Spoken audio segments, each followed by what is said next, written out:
as most airfields in the country have now been damaged or effectively shut down. A half hour after the assault on Gold Beach begins, the Chinese open a second front directly north of Taipei.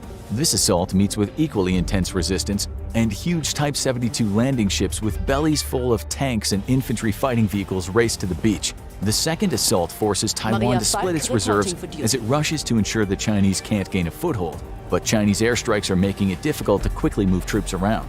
A volley of missiles fly out from the beach and smash into the lead Type 72, causing massive damage to the ship and sinking it. The wrecked ship, heavily laden with troops and equipment, sinks quickly in the shallow water, and a second landing ship runs straight into the wreck, tearing its hull open. It too will sink in less than a minute, creating an artificial barrier for the ships.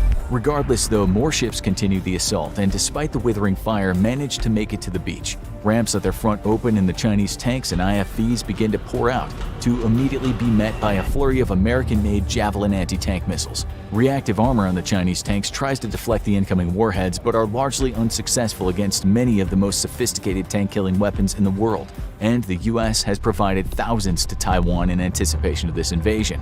A dozen miles away, Chinese air assault forces zip toward the coast in assault helicopters. To avoid air defenses, the pilots are flying at just above wave-top height in a daredevil sprint to get past the beaches. The moment they near land, though, they're forced to pull up to clear trees and buildings, which makes them easy targets for shoulder-fired air defense weapons. Numerous Chinese helicopters are blown out of the sky, but many make it to their destination, public squares and large parking lots pre-designated as air assault zones before the invasion. Chinese troops rush to secure defensive positions and coordinate. Their job is to seize key infrastructure across the invasion front and put pressure on the defenders' flanks. Taiwan counters with its mobile reserves, specifically kept out of fighting for just this reason. At several landing sites, Chinese troops are slaughtered as they're quickly overwhelmed, but the Chinese air assault manages to hold on to a few of its landing zones. The surviving assault helicopter fleet is already well on its way to the mainland and amphibious assault ships offshore to pick up more reinforcements. Taiwan holds the beaches, but under intense air attack, they'll be unable to fend off the Chinese troops for long. Hour 6. Somewhere deep behind Russian lines, a series of explosions lights up the early morning sky. Critical air defense radar immediately goes offline. More explosions 30 miles away eliminate a Russian command post, flying at tens of thousands of feet over war-torn Eastern Europe. 2 American B-2s secretly forward-deployed to Europe make their way back to friendly lines. They've flown a zigzag course to their targets, always presenting their stealthiest side to enemy radar. Russian radar technicians picked up an intermittent contact of something, but were unable to provide a firing solution to air defenses. On the way back to friendly lines, though, the B-2s are slightly more visible to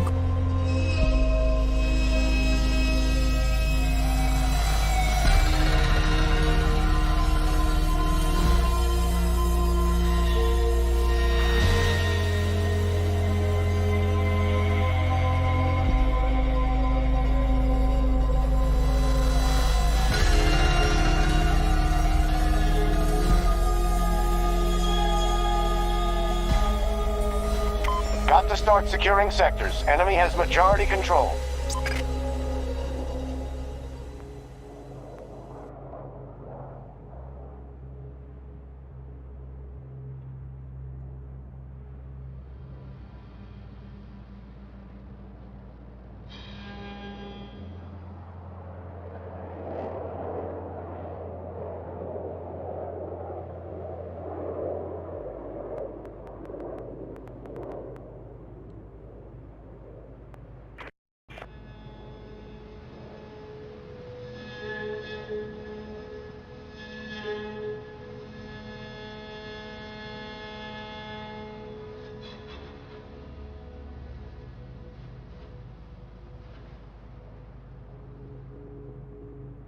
Hostile forces engaged.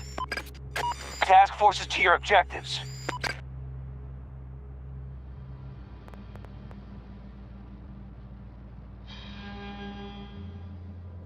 We can't let them keep all those sectors. Prepare to counterattack.